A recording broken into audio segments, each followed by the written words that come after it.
Hey there, it's Carol Billing, and I'm your instructor for Education 120 Foundations of Education.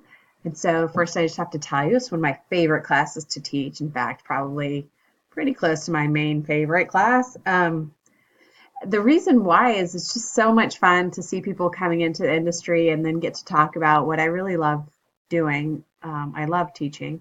So, I'm very excited about starting our class. To begin, let's do a quick tour of the Blackboard.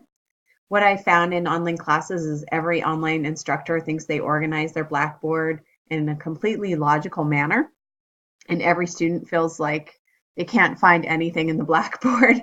So I thought, well, let me make a video, and maybe if I explain where I put stuff, it'll make your lives a little easier.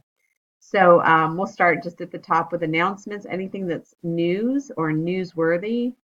Um, it doesn't always put the newest thing on top. You should get an email, and then you should see it in announcements as well. And then I'll drop it out of announcements if the event passes or it's just not relevant anymore, you know. So I try to keep the announcements fresh, and I hope that they bounce to the top, but they don't always. So make sure that you scroll all the way down and read everything that's there, because you might see something new pop up like between these two, and it's just, I don't know, it's Blackboard. So watch your announcements at least once a week, scroll through those, look for something new. My contact information is here under faculty information. I teach full-time for the University of Idaho, but I taught full-time for CWI in education for the last previous 7 years, 7 or 8, I don't know. But anyway, my office is in Boise, so I'm not in Moscow, I'm here. And I can see you in person on Zoom. I can talk to you on Viber or Voxer. I use Viber too, but I like my students to contact me on Voxer. If you use that app, it's fantastic. In fact, I was just on with a student like 2 seconds ago, troubleshooting a problem, and we had it solved in like about 3 minutes. So it was really nice. And it's 8 p.m. on a Monday night. So um, I work typically the hours my students work, which is evenings and weekends. So I'm around. Voxer's a great way to contact me. Email's also great, comes right into my phone. Voxer's more like, hey, I have a quick question, and email's more, at least when I see an email, I think it's going to be a more detailed question. Maybe you need something, I need to look it up, I need to send you a link or something like that. But for a quick question, Voxer's really good. Let's see, that's it on that. Um, I think on the syllabus I have my work phone number, my office number, and I'm typically there from 9 a.m. to 2:30. Here's the course calendar here and syllabus there. I'll do that, and I'll go over those in a separate video. It just becomes too long if we try to do the tour and both of these in one screencast. Online syllabus, pretty straightforward, and your institutional syllabus should be the same in all of your courses. I teach from this Weebly right here. Because it's an online class, you never actually come to class. So this is the equivalent of coming to class. You're going to want to go here to Education 120. And if you click on it, now you have a short hop into any chapter. I have a page here to explain the autobiographical essay, which is your signature assignment. And then I have, this is your link to the teaching presentations that explains how to do the teaching presentations. So in the beginning, you'll be on chapter 1, so you'll go here to Why Teach. You'll read through all this. It explains what we're learning in this chapter and why. And then this is me teaching.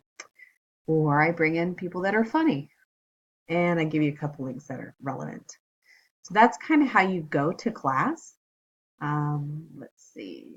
I have another information here on signature assignments. These are a little tricky because we're moving over to submitting them through Blackboard. So do your best. Here's some help, and then contact me if you have more questions. I'll try to get it dialed in a little better. We've only had one semester using the signature assignments being submitted to Blackboard. Not always the most streamlined yet. Okay, so this is where you go as if you're coming to class. Everything here is stuff you're submitting. Assignments, journals, wikis, discussion board, only 2, and exams. Your signature assignment will go in here, and then you check your grades here. All pretty straightforward. Let's take a look at assignments just briefly. You'll notice first off that I'm such a nice teacher. I put in the first 3 chapters of the textbook. I know, you can thank me later. I really just do that because I don't want you to fall behind, and sometimes it takes a while to get a book. So this is an older book, but it should suffice. The quizzes are somewhat general, so that you can use a couple different versions of the textbook rather than one specific, $300 book. See what you can find online. Get a digital one. Read the chapter. Take the quiz. This is not brain surgery, and you don't need to keep this textbook after the class. This is a good foundational class. It's going to cover a lot of topics related to becoming a teacher, so you can really get like a lay of the land. So I think this class is really important. And then what we talk about in each chapter is very relevant. Having been in the classroom now about 15 years, I can 100% say, yep, that's going to happen, and yep, you need to know that. So, but you don't need to study them and to the point of, hours or something. Just read it, write down the bold words, make sure you understand what the definitions are for the bold words, and then we're going to apply it in the different assignments that I give you. And you also have a quiz that goes over it. Okay, Flipgrid is your first assignment, which is really fun if you've never been there. Let's take a look just briefly. It's like a video chat. So you'll click on this button, you'll do your own video, and in 1 minute, you're going to talk to us a little bit about why you're considering a career in teaching. And then you'll also comment on at least a couple, I think 2 or 3 of your classmates. Excuse me. So every assignment that is not a journal, a wiki, or a discussion board, or an exam is here in assignments. So it's these first few beginning ones. This is just the information. If you've never done a wiki, this will kind of walk you through it. And then you have your ABEs. And ABE paper is your signature paper for the course. And I've broken it into 5 parts. So you do this one, submit it. I give you feedback. It's cover page, an APA, and section 1. I'll read it. I'll edit it. I'll bleed all over it. No, just kidding. I really do edit them though, like completely. And then I'll give you that back with feedback.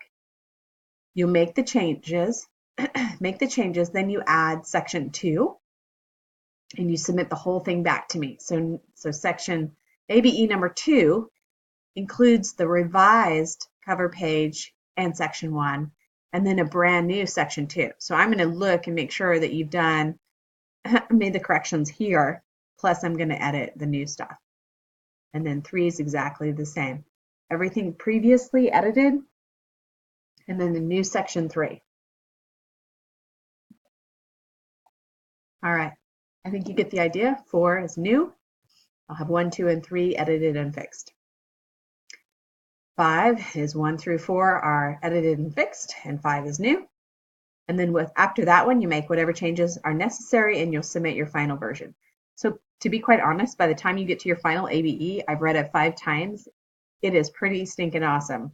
And I've had a lot of people say, I really like the way you do this because the assignment that you generate, that signature assignment, is super clean and super dialed in. I mean, I'm talking about like my bosses, my chairs and deans and things, because you can tell the students who come through my class, because they have a signature assignment and they know how to write an APA and they've got a really solid paper. It also makes your future classes with similar papers, different content, but same format. You already have a template, so you're just good to go. So that's a really strong system on that particular paper, and I would recommend you borrowing that in your curriculum when you start to create it for your students. Let's take a look at journals. I believe we just have 2. Yes, just 2. And journals, it's important to do a paragraph on every prompt so that if you do a 1-paragraph journal, you're going to get a lot of points taken off, because I'm looking for more complete answers. And a paragraph to me is anything between 3 and 7 sentences.